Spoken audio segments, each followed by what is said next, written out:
Illegal mining continues to wreak havoc on South Africa's economy, reportedly costing the state over 60 billion rand last year alone. The recent disaster at Stilfontein, which left thousands of miners dead, has again spotlighted the deep-rooted failures in regulation, mine rehabilitation and law enforcement.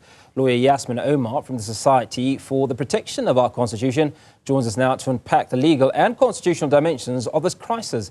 Yasmin, great to speak to you. Now, from a constitutional perspective, where does the ultimate responsibility lie in cases like the Stilfontein tragedy? Thank you, Hugo. Thank you for having me. Ultimately, we must accept that whatever is going on, whether in Stilfontein or other mines in the country, is the responsibility of government. We are seeing a situation where there's an outcry because there's an element of criminality attached to illegal mining, and then there's the human aspect attached to the very same activity. So it is something that requires better governance for us to take control over. And we've said this, and we've said this on numerous platforms, including in the court case that got coverage, that this can not only be seen as a criminality issue, it has to be seen as a social issue. There is a socioeconomic aspect to this matter that needs to prevail. We've seen when the people were taken out of the Stilfontein mine, and we know it's happened in mines across the country, that we're seeing a range of people. There were even young children who were arrested. So this is not simply a situation where we can look at a matter and say, well, this is just an aspect where illegal miners are committing illegal acts like murder, rape, robbery. Those kind of things have to be persecuted. We have to arrest, prosecute those people, and put them in jail if they are found guilty. Yes, but we have to look. Yes. Sorry, I thought you'd completed your train of thought. Carry on. What we want to point out, Hugo, is that we have to look at it a little deeper than that. To look at only the criminality issue is something very superficial. We have to look at deeper. Why is there such a widespread influx of criminal activity associated to illegal mining activities? And we've said this as well before, and it's been brought to the attention of government. The only way for us to curb criminal activity associated to illegal mining activity is for us to start regulating it. In 2022, government was given policies for how to control artisanal mining in the country. There were policies developed, and government was asked, look at this. We'd rather regulate this industry. You've got so many people affected by it. If we formalize this sector, it could become something productive for the country. Now we must ask, why is that not happening? And it is one of those underlying aspects that haven't been given enough attention by government. Is there something else that is preventing the artisanal or illegal mining being regulated? And one can only think there are people benefiting from this type of activity continuing. If you looked at what was happening in Stilfontein as an example, you saw that people were coming out and saying, you know, when we were underground, it was horrible. There were gangs there, they were controlling us, and there are levels. There's levels of bosses who watch over the illegal miners. So it's evident there's some kind of syndicate going on. There are bigger players in this that are allowing for this sector not to get regulated and who are benefiting from it. And we also saw that when people were arrested, it was not the kingpins who got arrested. There were no high-profile people who are evidently benefiting from this activity. They didn't get arrested. We just got the lower people, those impoverished people who go into those mines because they're living in stark poverty, because they need food, because they need to feed their children and put food on the table. Those are those people, the people that are getting arrested, but not the actual culprits, the people behind who are organizing this kind of activity, Hugo. Yes, ma'am. There are obviously a number of factors for us to look at. I mean, you talk about their potential kingpins and suggest even that there might be people in high places that are reluctant to engage you, your organization and others that have given an alternative to how these disused mines should be, or that whole mining process should be regularized. Right, so let's talk about the benefits to creating proper structures around what is currently illegal mining, you know, where those zamazamas are infesting many of these disused mines. One of the things that was evident in Stilfontein was that there was a burgeoning community that was benefiting from the miners.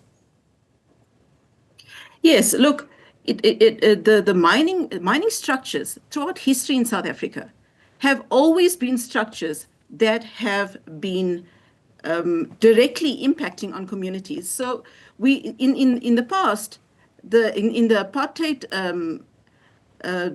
era, the mines were worked by people, not only South African people, impoverished people, even coming from who were trucked in from neighboring countries.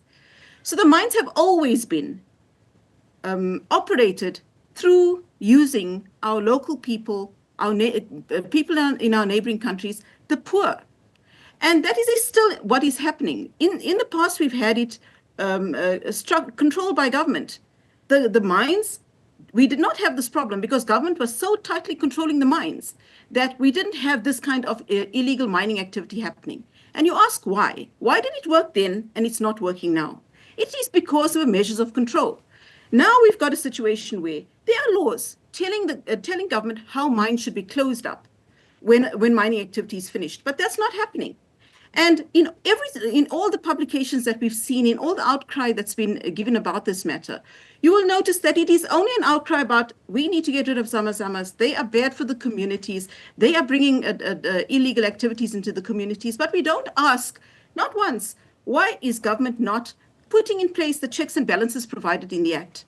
Why is the mining legislation not being given effect to so that we control that mine, we close it up, and there won't be illegal mining? In addition to that, like I've said, why is it being allowed to be kept open? Because people are benefiting of it. It's not just the local community, because I can tell you, Hugo, the local community remain impoverished. It is because the proceeds of that illegal activity is not best being enjoyed by the local community. They continue to suffer. The people continue to remain poor, and they continue to be in poverty. It is still outside third parties who are benefiting, who are not disclosing themselves. And we have to be realistic about that. Allow me to interject there. I mean, how do we deal with this problem? Because it's one thing talking about communities that are not benefiting when zama-zamas have taken over disused mine shafts, but it's exactly the same experience for communities where large corporations are mining. They're still not benefiting.